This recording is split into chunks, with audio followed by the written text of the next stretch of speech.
সুপ্রিয় শিক্ষার্থীরা, আজকের ভিডিওতে আমরা বুয়েট 25-26 সেশনে আসা খুবই ইন্টারেস্টিং একটি প্রবলেম সলভ করব।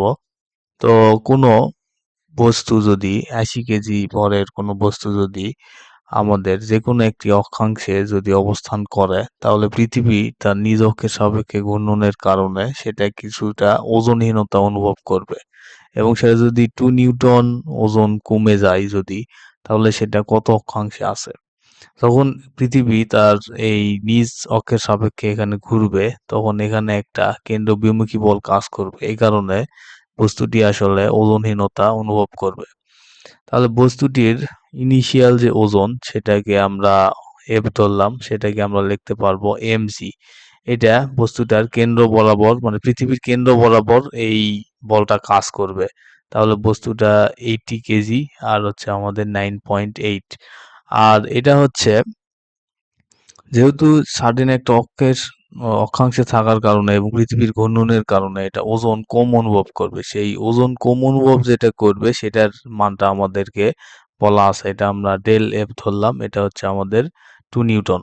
তাহলে আমাদের ইকুয়েশন যেটা আমরা সেটা যদি এখন বসায় দিই, মানে ওজন অ্যাপারেন্ট যেটা আমাদের কাছে মনে হবে সেটা হচ্ছে প্রকৃত ওজন ডিভাইড মাইনাস আমাদের হচ্ছে আমাদের ঘূর্ণনের কারণে যে ওজনটা কমে যায়, সেটার ইকুয়েশনটা হচ্ছে M omega square R cos square theta.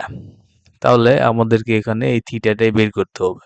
তাহলে এখান থেকে আমরা যদি M omega square R cos square theta equal to আমরা লিখতে পারবো এফ মাইনাস এফ প্রাইম, অর্থাৎ ওই জায়গাতে যে ওজনটা মনে হবে।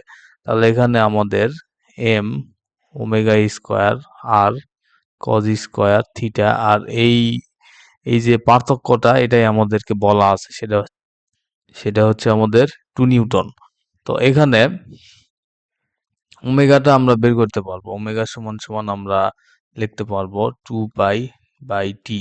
তাহলে পৃথিবী একবার, মানে একটা নিজ অক্ষের সাপেক্ষে ঘুরতে লাগে হচ্ছে 24 ঘন্টা। তাহলে 2 পাই, তাহলে টি এর মানটা হবে হচ্ছে আমাদের 24 ইন্টু 60 ইন্টু 60।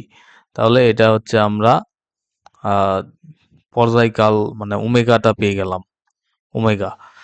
তাহলে আমরা এখানে এম এর মানটাও আমরা জানি, আর আর হচ্ছে পৃথিবীর ব্যাসার্ধ, এটা হচ্ছে আমাদের 6.4 ইন্টু 10⁶ মিটার।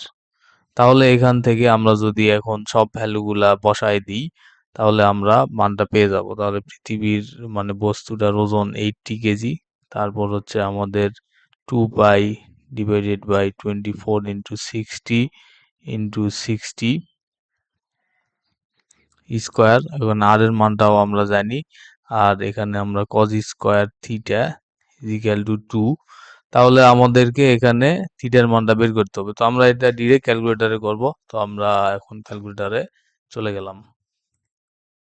ক্যালকুলেটারে চলে গেলাম। দেন আমরা এখানে একটি সমীকরণের মাধ্যমে এটা আর কি সলভ করে ফেলবো। দেন আমরা লিখে ফেললাম এখানে কি আছে। প্রথমে হচ্ছে আমাদের 80, তাহলে 80 মাল্টিপ্লাই এর আগে হচ্ছে আমাদেরকে ব্র্যাকেট দিতে হবে, কারণ যেহেতু স্কোয়ার আছে। তাহলে 2 পাই, পাই এর মানটা হচ্ছে আমরা এখান থেকে পেয়ে যাব শিফট, এটা চাপলে আমাদের পাই এর মানটা পেয়ে যাব। এখন আমাদের 24 মাল্টিপ্লাই 60 মাল্টিপ্লাই 60, এটাকে ব্র্যাকেট ক্লোজ করে দিলাম। তারপর স্কোয়ার মাল্টিপ্লাই হচ্ছে আমাদের আর এর মান 6.4 ইন্টু 10⁶ মাল্টিপ্লাই হচ্ছে আমাদের কজ,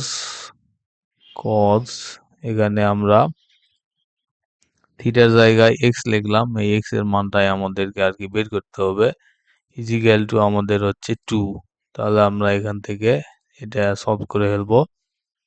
তো এখান থেকে আমরা এক্স এর মানটা পেয়ে যাব। তো একটু টাইম লাগতেছে, আর কি ভুল রেজাল্ট দিছে।